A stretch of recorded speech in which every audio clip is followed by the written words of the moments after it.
So, welcome to What is an Assembly, the second in a series of 3 network weaving events for Transition Together, a team dedicated to supporting the transition movement across Britain. The network weaving team is working to deepen Transition Together's understanding of groups across Wales and England in particular, to grow our relationships with each other and hold a dialogue about the kind of future we want to build together at either a regional or national scale. To help with this, we're running these 3 sessions through November. Last week's session on movements, tonight's one all about assemblies, and a third next Wednesday about networks.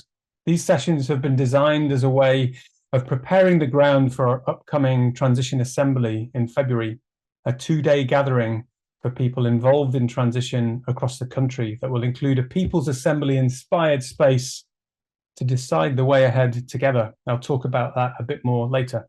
And then we'll hand over to Eva for more of a presentation and information sharing about assemblies before we dig into that in an open question and answer. I'll have a short break, and then in the second half, we'll be looking more at our transition assembly, some work together, some sleeves rolled up.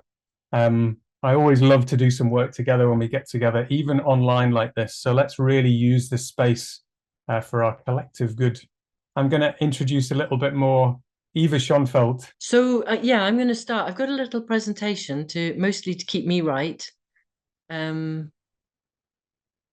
So just diving straight in, I guess the first thing that I wanted to say is that from my point of view, assemblies are currently kind of a bit of a buzzword and lots of people doing them. And my feeling is that with these, when something starts to become popular, it's also quite contested. Like, what is an assembly, I think, is not a settled thing yet. Perhaps slightly less so for citizens' assemblies, which have had quite a lot of academic study, have been used quite a lot by governments. I'll go into a little bit more what they are and what the difference between other kinds of assemblies are in a little while. But yeah, I just wanted to say that I guess, as with the beginning of the transition movement, like, this is something that we are exploring together as a society. How do we do these things well? How do we use them to make things better? And what are the best ways of running them? So when we ask what makes an assembly different to a meeting, there are lots and lots of answers. And this is one of these monster slides. I should probably just let you read it, but there may be useful things if I just read through for you. All of these bullet points you could say about a meeting, and some of them you could say about most meetings.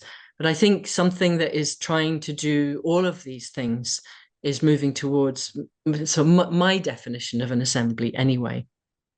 So I think there's more attention to who's attending and what capacity. And I think there's a real emphasis on diversity, and that's not just because we think it's a good thing, but also because there's some evidence to say that the more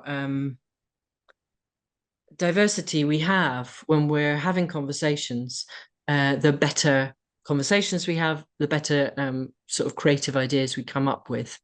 So diverse teams produce really good results, and actually potentially better results than teams of experts. So diversity is good, a good social good, but it's also really an assembly good. It makes our assemblies really good. Attention to the issue of power is a really, really big one. And again, often in meetings, we can make a lot of assumptions about where the power lies. But I think that because assemblies are a political tool, this questioning our assumptions around power and trying to find ways of sharing it more fairly are really kind of highlighted. Attention to clarity and depth of communications. Yeah, we would want to do that in meetings too. And emphasis on listening to diverse views and finding ways to understand one another better is really got to do with the way that we, the kind of polarization that's happening in society at the moment, and the way that assemblies could be used to and are being used to try to open up those areas of tension and those areas of polarization by listening and trying to understand. So people may have views that are very different from you, but they normally have reasons for why they believe those. There may be reasons you don't agree with, but at least if we understand one another better, we're less in that kind of reactive state. They often have structured phases of input, deliberation, and output, and I have a slide on that later. They're often at just a single focus and a question. So we're here to talk about such and such. In fact, the assembly that we're thinking about with transition, there may be two questions. We'll come to that later too. And there's that intention for impact and change in the world. So if we can have the next slide. Thank you. Very broad brush. I see there's three basic types of assembly, and they're distinguished by who can come to the assembly. So starting at the bottom, the ones that I've got most experience with are People's Assemblies, and they're done certainly at the community level. We're just trying to get as many people as possible to come, and that can be quite a challenge because partly because there's not the people who are most likely to come are people who feel strongly about the question. So they either agree with the question, they disagree with the question, somehow it's important to them. But getting people who aren't interested in the question or don't think they are, or for whom the question has not been phrased in a way that it makes sense to them, is much harder. So that engagement, the engagement tends to be suboptimal, and sometimes the audience is not very, very diverse. Jackie's asking about an assembly being a place where we can vote on policies.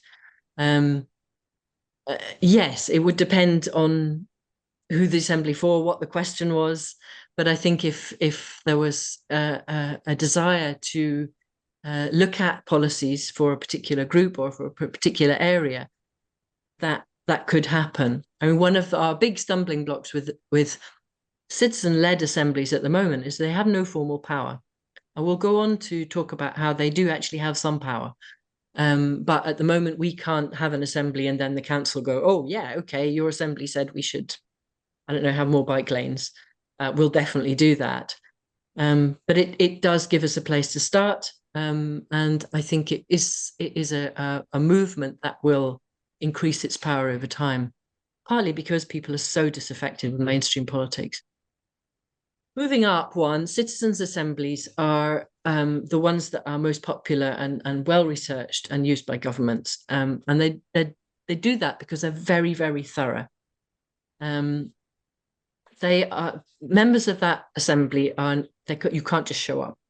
You have to be selected, and you're selected by a process called sortition, which means that there's been a complex process of going through postcodes of the area that you're looking at, of sending out invitations, of getting responses back from people, and then of sorting them through a kind of demographic process to try to get a sort of little 100-person, it's normally about 100 people, 100-person version of this area that we're looking at, whether that's our town, our city, or our country.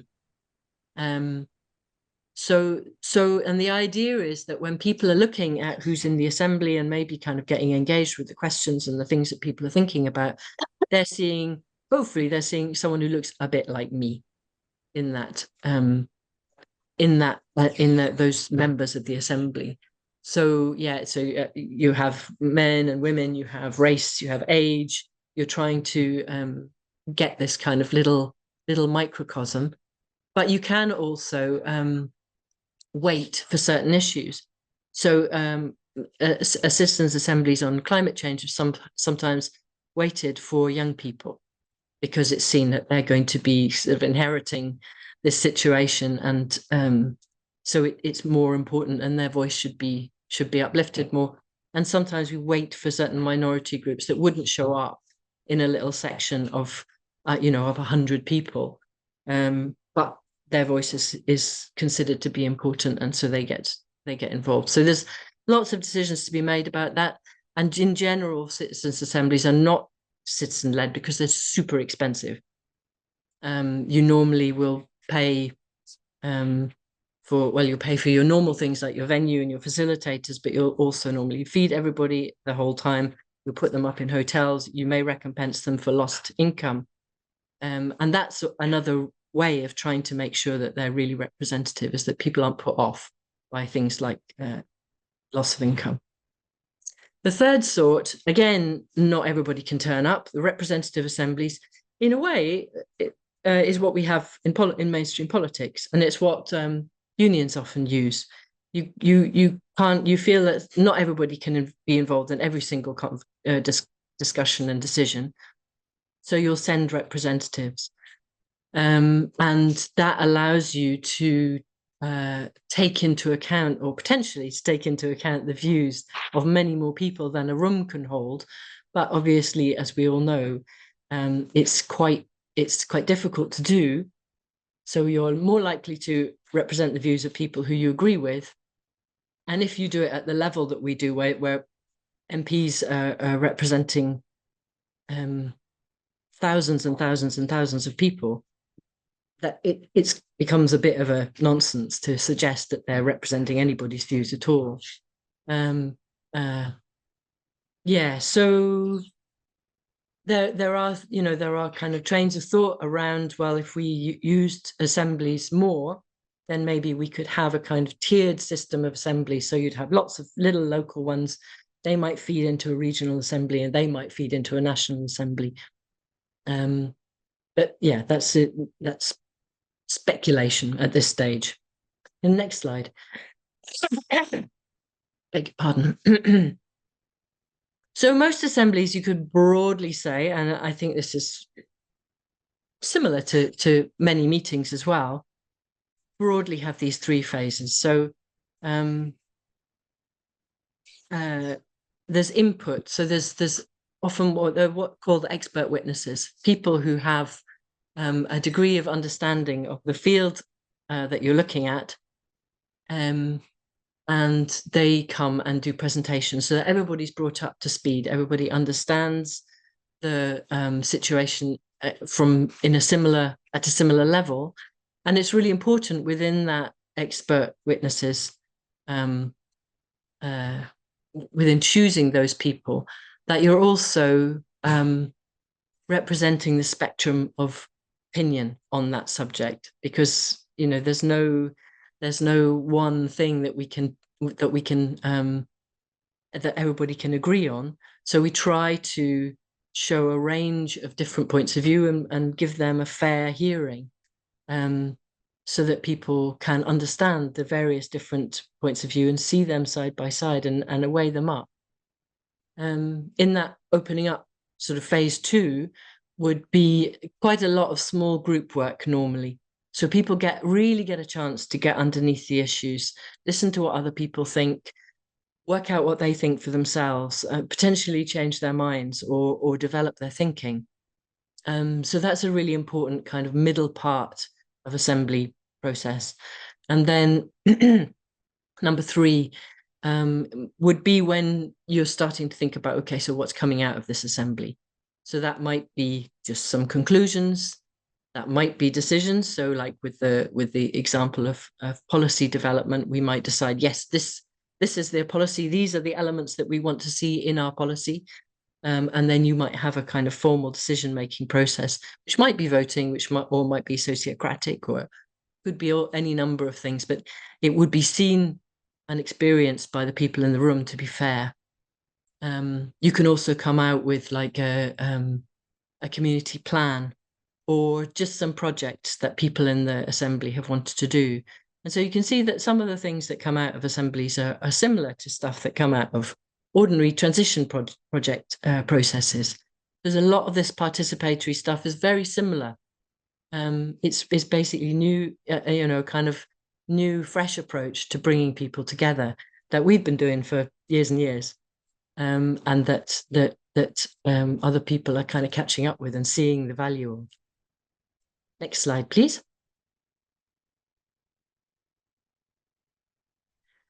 So this is about what comes out of an assembly. We sometimes talk about it about as three pathways. And in fact, sometimes there's a fourth pathway, which comes before number one, which is the kind of personal empowerment. Like somebody comes along to the assembly, obviously having been a bit interested in what's going on, wanting to hear more. And at some point during that process, they kind of go, oh, I could do that. I could do something. I could step up in my community in a way that I haven't done before. And that personal empowerment is super important. And basically none of the other things happen unless at least one person gets that kind of step zero.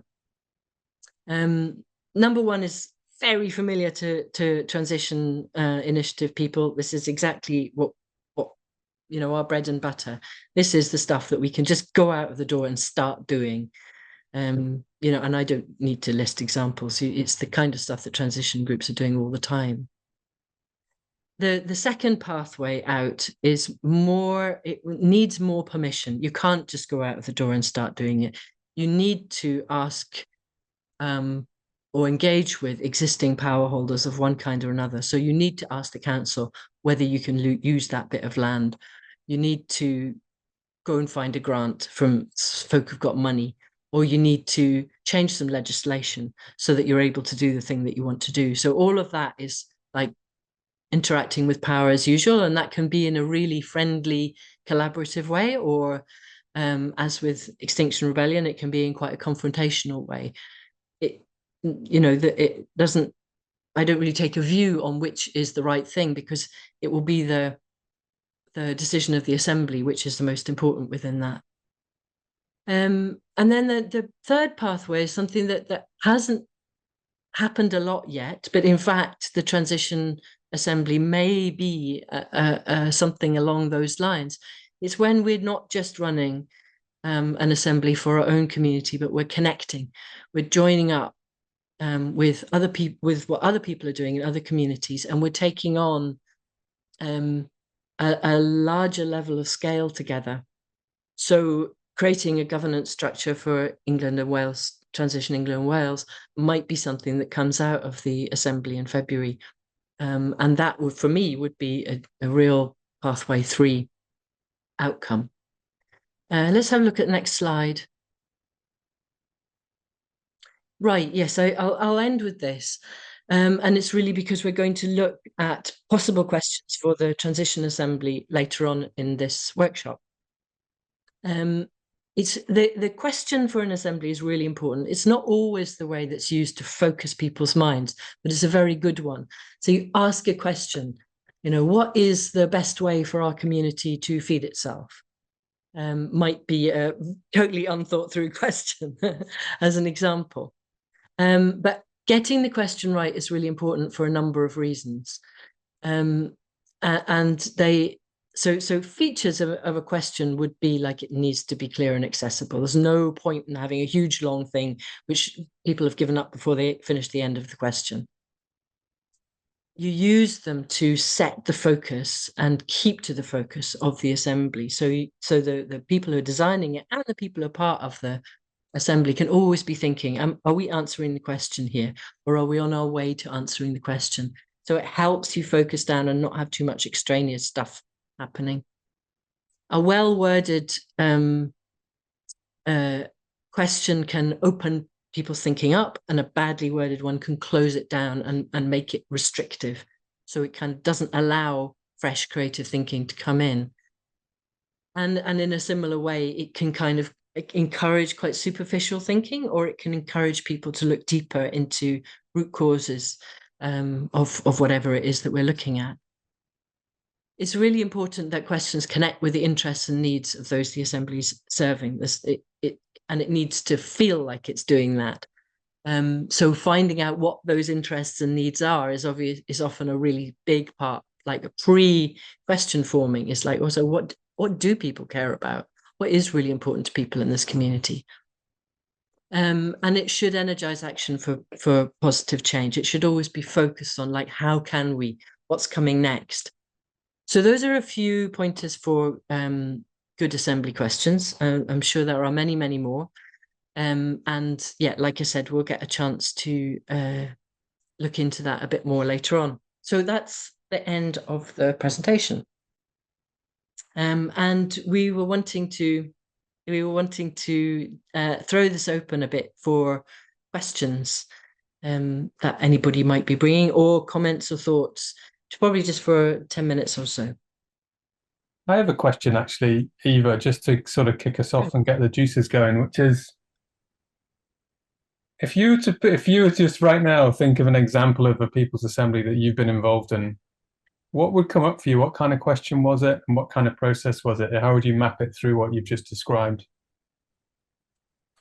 Okay, well, the one that comes to mind is probably the one that we spent longest on, which was in Torry, that Brian from Aberdeen knows very well. He was part of that process. And so that's a community of about 10,000 people that's part of Aberdeen. And we did a huge amount of different things. So we did about 3 or 4 months of what we were calling engaged listening. It's basically going and talking to people on the street, and in pubs and in shops and on buses about how it was to live in that community, what was important to them, what wasn't working, what they thought should be done to make things better, and whether they were interested in an assembly. And we then formed a steering group and worked with them through all that information that had come in.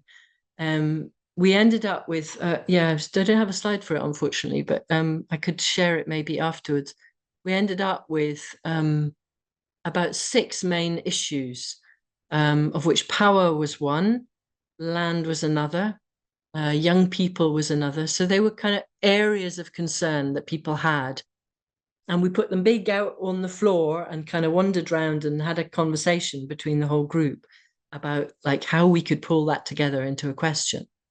And one person came up with something like, what we ended up with was, how can Tory reclaim the power to become a happy and healthy community to grow up in? Something along those lines. It didn't start out quite like that, but it was workshopped after that by a small group during the session. And that's what we came out with. It was a really nice question and kind of quite multi-purpose as well. What ended up happening with that assembly was that we kind of thought we knew what the assembly focus was going to be right up until 2 weeks before the assembly. And all of a sudden there was a legal ruling about the local park, which we had not been expecting. And that became the issue because everybody had feelings about it. So that's what we ran the assembly on. So yes, the structure and thoroughness, and then also being able to be really quick and flexible and change your mind instantly. I Wow, so think it's is a part of the whole work. story of pace there, isn't there? Like a really slow build up to it, and then some external factors that meant a quickening of the pace. Yeah. Just before we come to Joe's question, I'm also interested about for you, why have you spent the last however many years on assemblies? What is it that puts a fire in your belly about them and that's different and that is such a tantalizing invitation to step into power, to step into a position of decision making in a different way? What is it that really lights the fire in your belly about them? Well, I mean, it's the same reason I came into transition. It's like despair at the state of the world, and just a feeling like we can do so much better than this. We're wonderful, creative, intelligent, warm, caring people, actually, underneath it all, even though we're in the process of being convinced that most people aren't, and it's only us and our friends who are okay. Actually, most people really are. And we've got a decision-making process that's come from the Middle Ages, and does not take our most recent and fundamental understandings about who humans are and how they work into account. So it tends to bring out the worst in us and in our politicians. It doesn't enable us to make good decisions, and seems to be getting worse and worse. And yet there are so many things that we could be doing differently. So it's really an attempt to say to myself and other people, isn't there a better way? Can we not like step out of our feeling that the political system is just set in stone and we can't change it, and take the same approach as we have done in transition and say, no, we can change it. We can make this better. And we can start making really wise, helpful decisions that might still be able to head off the real problems we have coming down the line. So that's why. Wowza, that was pretty big. How does that land with everybody in the room? Does that land pretty much, does that give you a feeling of like a positive feeling about it? Positive invitation. Cool. Great. Going to come to Jo for her question and encourage anyone else who any questions you've got coming up about the heart, about the soul, about the head of assemblies and what you've been presented with so far. Anything that came up in the breakout rooms at the beginning, that check-in space as well for you. We're going to come to Jo for her question. Jo. Yeah, thank you. Yeah, mine's very much in the head on logistics, planning the assembly. I'm very much in that mindset. I was just wondering, in your experience, either if there is sort of like a maximum number of people involved in assemblies, or is there like a sweet spot that you find is a really good number to sort of work around if you have that sort of control of numbers and things? Yeah, I mean, in some ways I would not want to say that there was any maximum number. I would want to say no, we can do whatever we like. Obviously, as we get into bigger numbers, logistics become an issue, and even just like how many people you can fit in a building starts to become a bit of an issue. But I do think that by I was at a conference at the weekend, and one of the things that was suggested was a kind of a day of assemblies that anybody, any community could join in with. So we would all be asking the same question, but we'd be asking it within our communities. And that would be a way of involving potentially thousands and thousands of people in the same process, even though they weren't in the same room. Here comes one from Lee, and we've got a hand coming up. There you go. So there's a couple of questions. Maybe should we do these couple of questions? We've got one in the chat there. Maybe Lee can give voice to that. Oh, you see, now the questions come. Yeah, sorry, Eva, another one for you, really. Yeah, I just wondered if you could point to an example of a blended local version of the three types of assembly that you mentioned earlier. I'm not aware of any. I know that some communities have done, or attempts at citizens' assemblies. There's been loads and loads of people's assemblies, some more thorough and some less.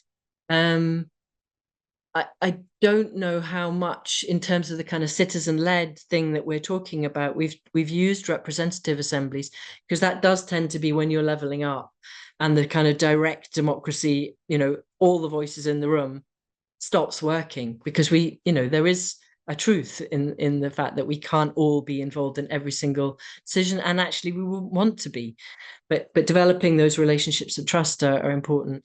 So I don't know if you know of any, but I'm not currently aware of that. Be interesting to look into.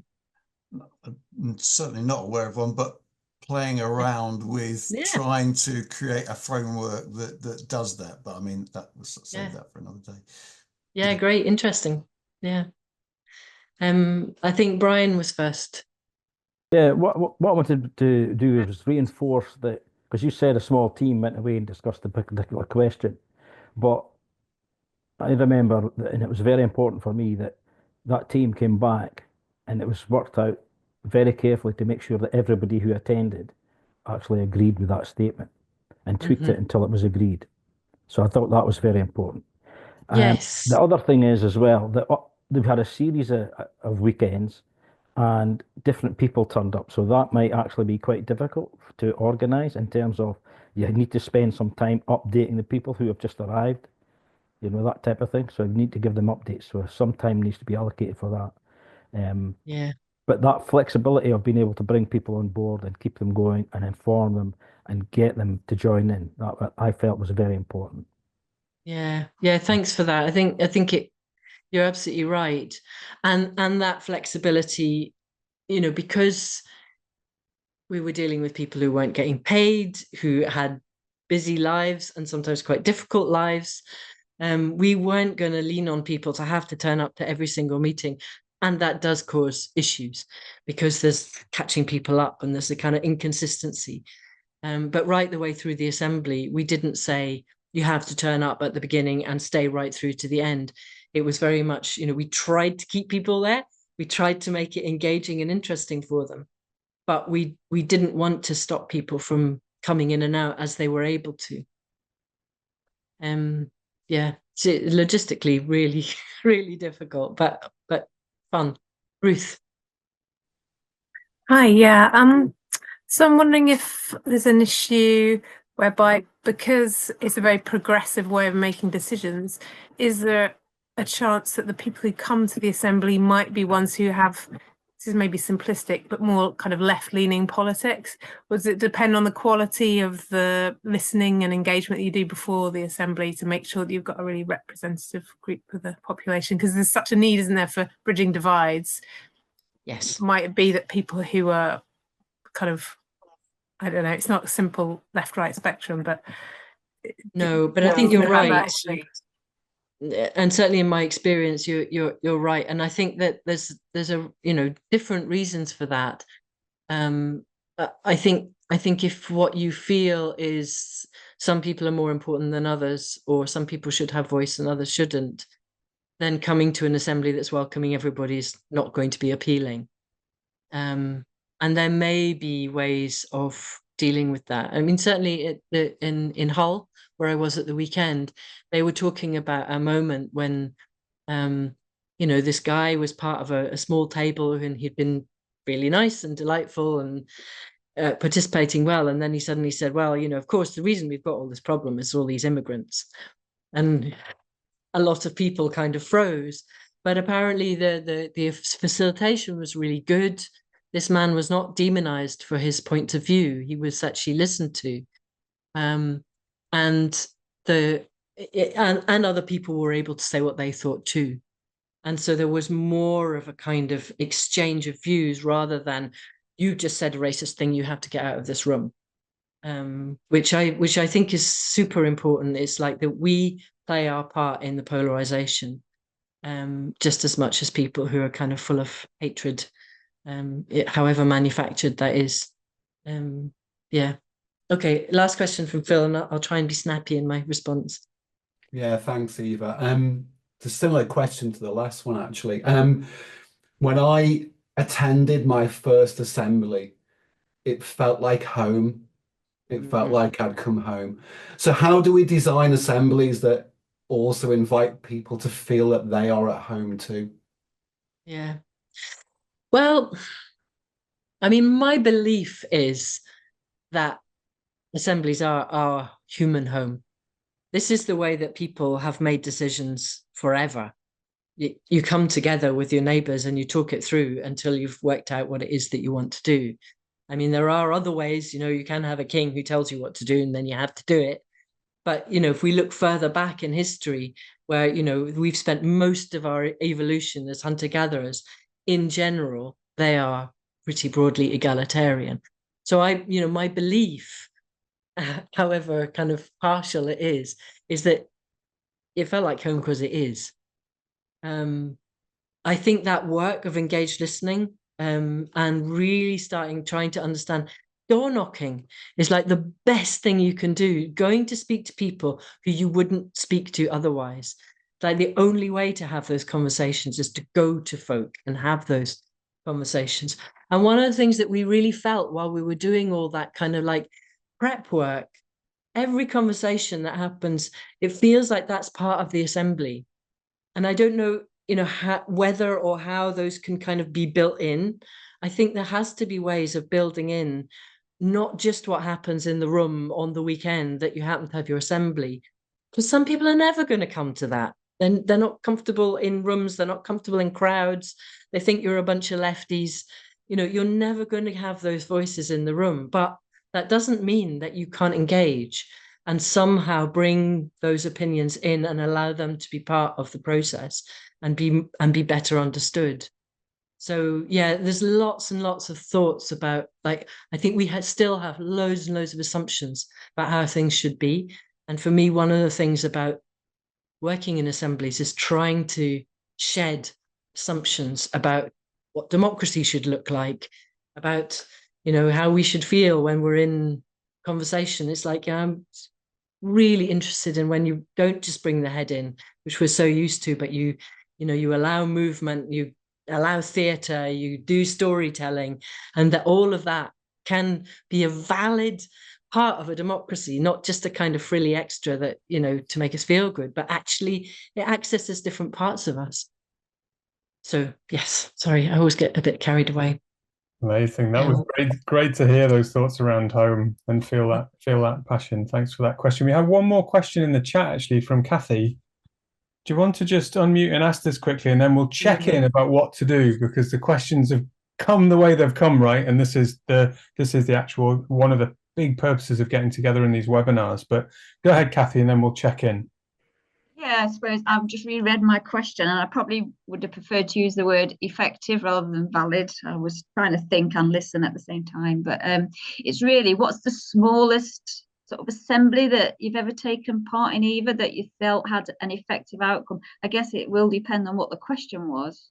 If you don't know how many people are going to turn up, and then you end up with 3 people in the room, do you cancel the gathering and say, well, there's not enough voices in the room, or do you go ahead and think, well, those 3 people have turned up and we listen? Exactly. Yeah, that would be my inclination. And I don't think there's, we're busy designing the rule book together as we go along. I think that if there's people who've turned up and who've cared enough to turn up, even if it is just a handful, then that there can still be an interesting conversation.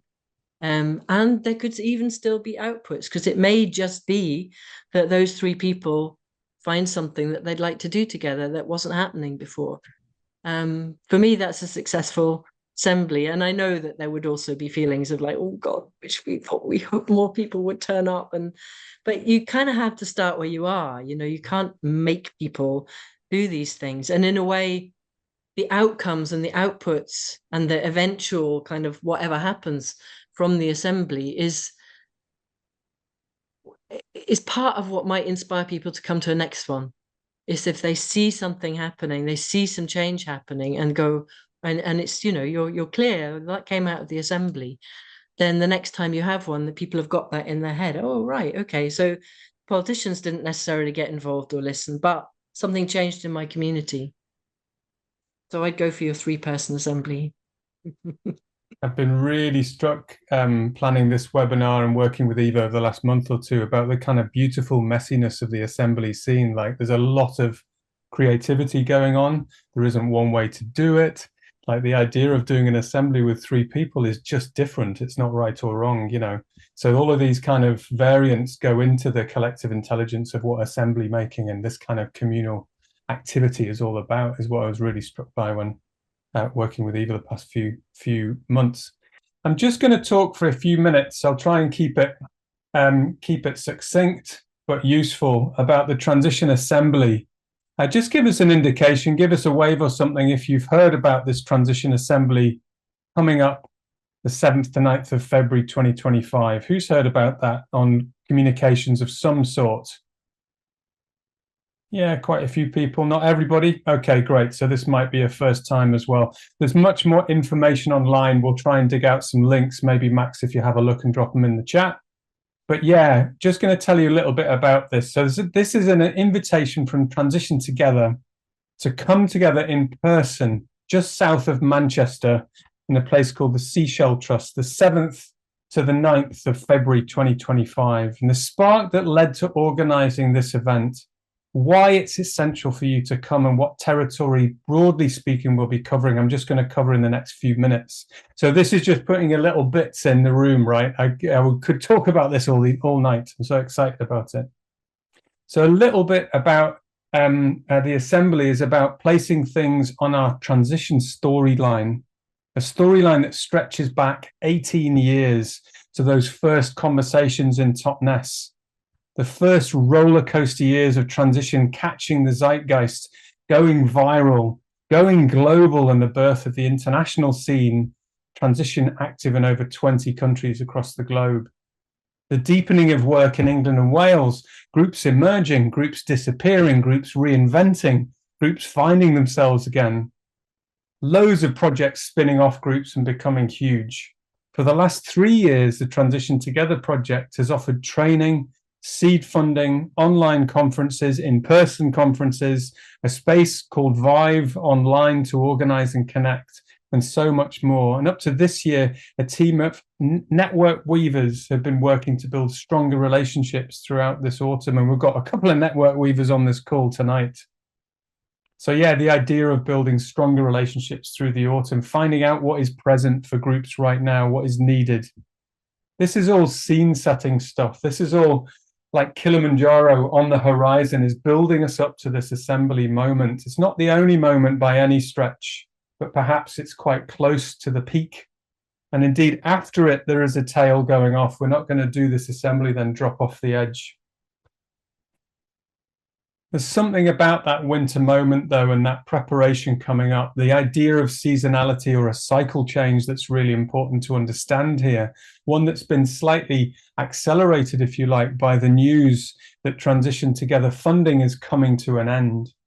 So it's always a 3.5-year project. There's 8 staff working part-time to support the movement across England, Wales, Northern Ireland, and in partnership with our friends at Scotland Community Climate Action Network.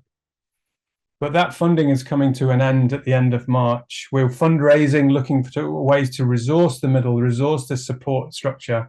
But we always wanted to do this moment of much more representative democracy of the movement. What does it mean for all of the 200 groups across England, Wales, and Northern Ireland to come together and act together?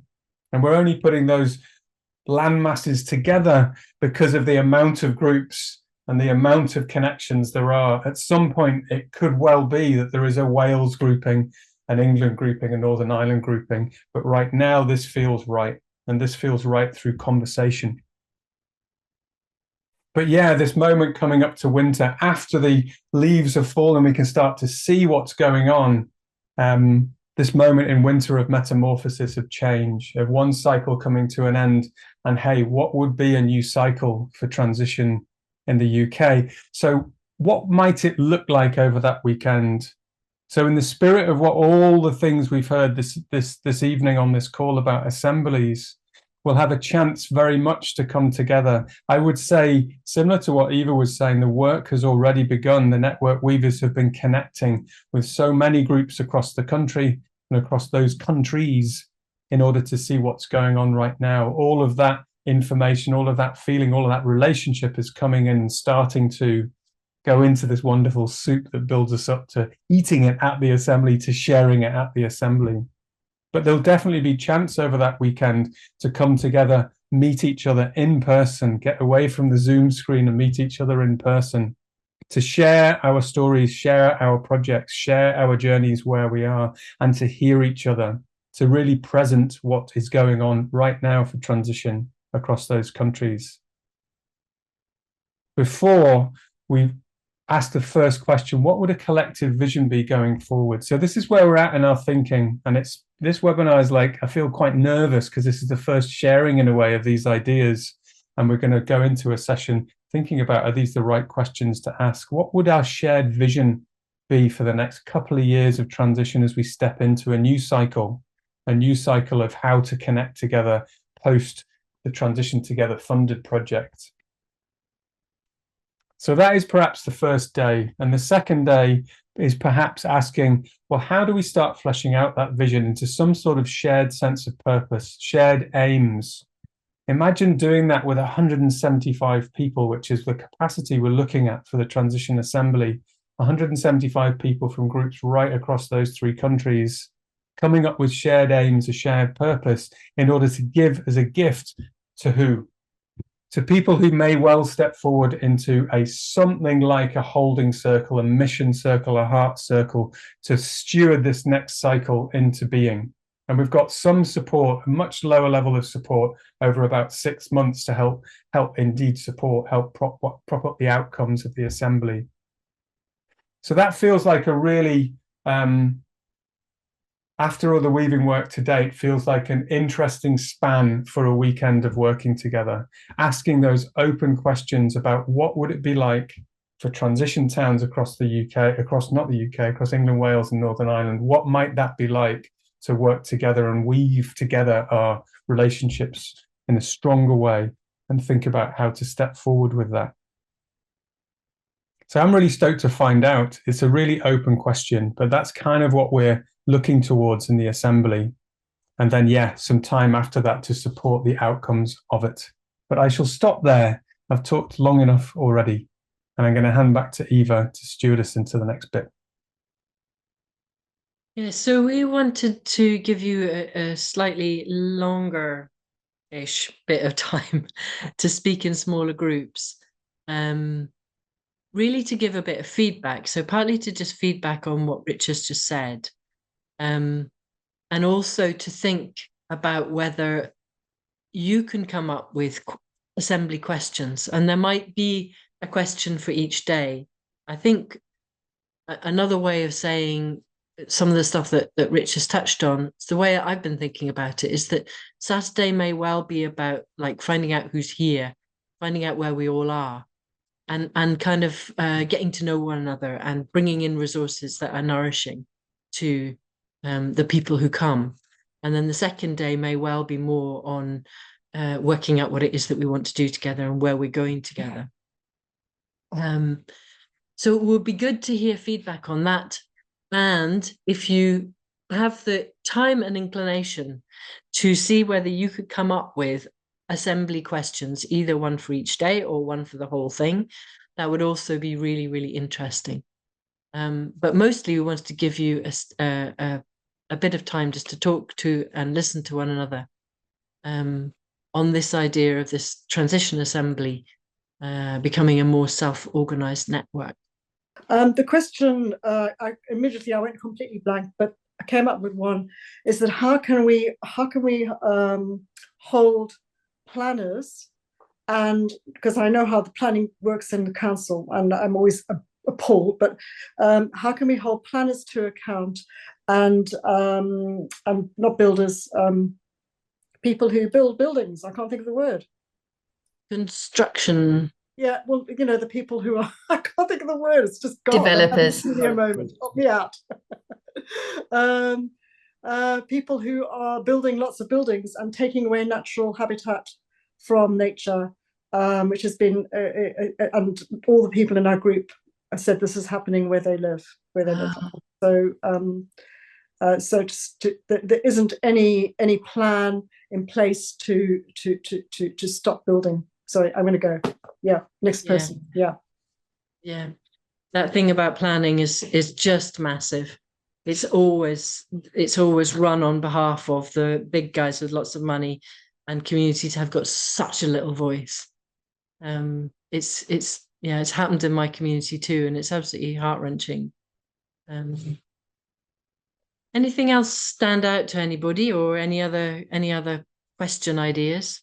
Well, in our group 2, which Jackie was in, there's a great similarity in terms of the developers coming in underhand and just taking the site, and then we end up with a fight almost when it's too late. Very similar to Tory and Aberdeen. So that seems to be happening in a universal way. I've stuck in the chat that I suggest that the tail end of the 2-day event should look at how do we enact our power. You know, we've come together, we've discussed things, we've got some points that we want to take forward. How do we enact that? That should be discussed, I think. And enacting. Thank you. Really, really good question. Because I think that's what this system of governance has been so disempowering. People have had such a long time of not having their voices heard. They kind of don't know what it feels like. How we kind of step into that's really huge. Anyone else before we round up?